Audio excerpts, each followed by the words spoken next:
کہ ہم چاہتے ہیں کہ جلد سے جلد یہ سماعت پوری ہو. یہ ریفرنس کے حوالے سے کوئی نہ کوئی اختتام پذیر کوئی ایسا فیصلہ ہو جس سے انصاف کے نظام میں پاکستان میں اور جمہوریت پسند لوگوں میں ایک پھر سے امید ہو کہ اگر دیر بھی آئے تو درست آئے. ٹھیک ہے آپ ہمیں اپنی جانیں واپس نہیں دے سکتے اور شہداء ہمیشہ زندہ رہتے ہیں، لیکن ہمارے لیے یہ بہت اہم میسج ہوگا کہ جب ناانصافی اس لیول پر ہوئی ہے، چاہے وہ مارشل لاء گورنمنٹ میں ہوئی ہو یا کسی بھی طرح، یہ اس کا ازالہ ہمیں اس طرح ہونا ضروری ہے ہمارے لیے.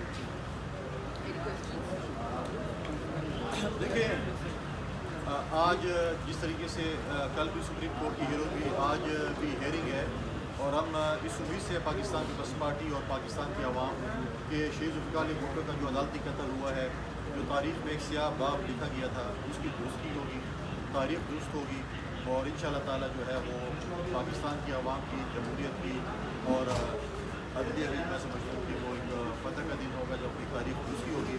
پاکستان ایک ایسے موڑ سے گزر رہا ہے جہاں پر نئی حکومتیں بن رہی ہیں. 2 صوبوں میں جو ہے وہ حکومتیں بن چکی ہیں، چیف منسٹر آ چکے ہیں. بہت جلد جو ہے وہ بلوچستان جو ہے وہ قومی حکومت سازی ہو رہی ہے، اور ساتھ ساتھ قومی اسمبلی میں پریزیڈنٹ آف پاکستان عارف علوی صاحب نے دوبارہ جاتے جاتے اپنا آخری جو چیپٹر ہے اپنی تاریخ کا، اس میں ایک سیاہ باب کا ایک اور اضافہ کیا. جو انہوں نے پرائم منسٹر کی جو سمری آئی تھی قومی اسمبلی کے اجلاس بلانے کے لیے، وہ اجلاس نہ بلا کر ایک دفعہ پھر انہوں نے ثابت کیا کہ انہوں نے جس طریقے سے 5 سال یا اس سے زیادہ کا ٹائم گزارا، اس میں کئی سیاہ باب آئے اس میں، اور ایک اور آخری چیپٹر بھی جو ہے وہ ایک سیاہ باب بھی ہوگا. لہٰذا 29 تاریخ کو جو ہے وہ قومی اسمبلی کا اجلاس ہونے جا رہا ہے. اس میں اسپیکر، ڈپٹی اسپیکر کا انتخاب، لیڈر آف دی ہاؤس اور پرائم منسٹر کا انتخاب ہوگا. اس کے بعد پریزیڈینشیل الیکشن ہے.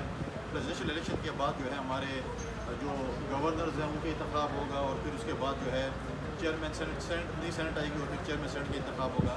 تو ایک پروسیس ہے جو کہ میں سمجھتا ہوں کہ مڈل آف مارچ تک جو ہے کمپلیٹ ہوگا، اور پاکستان اپنے ایک نئے سفر کا آغاز ہوگا، ایک پراسپیرٹی کا آغاز ہوگا.